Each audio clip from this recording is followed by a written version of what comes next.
আপনাদের খেটে খাওয়া মানুষের মতো আমার আব্বা খেটে খাওয়া মানুষ ছিল রাজমিস্ত্রি ছিল। আপনারা যে রোজে কাম করেন না সবাই, রোজ কত হন? 700 টাকা। এই 700 টাকা, 800 টাকা, 900 টাকা, আজকে কত? 700? এই 800 900 এরকম। আচ্ছা, 800 900। আপনাদের পোলাপাইন কোনো সময় এমপি নির্বাচন করছে? করেন, এবার করতেছে, এবার করতেছে, বুঝছেন? এবার করতেছে। আমি আপনাদের পোলাপাইন কিনা? হ্যাঁ, আপনারা কেউ আমার দাদা, আর না হইলে কি আমার নানা। আমার নানুর বাড়ি কিন্তু এই রাস্তার ওই পারে, পাউরের আমার নানা। হ্যাঁ, আমি পাউরের কলেজে পড়ছি, বুঝছেন? তাহলে আপনারা আমার জন্য দোয়া করেন, আর বেশি কিছুই না।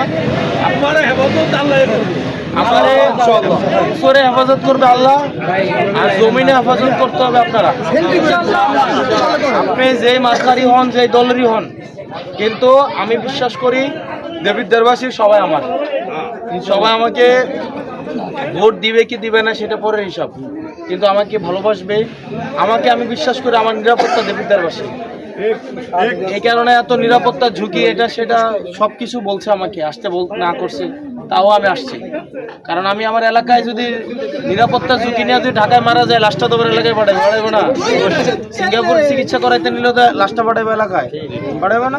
তো যেন আলটিমেটলি লাশটা আইবো, ওইটাই আমার নিরাপত্তা। দোয়া করেন আমার জন্য।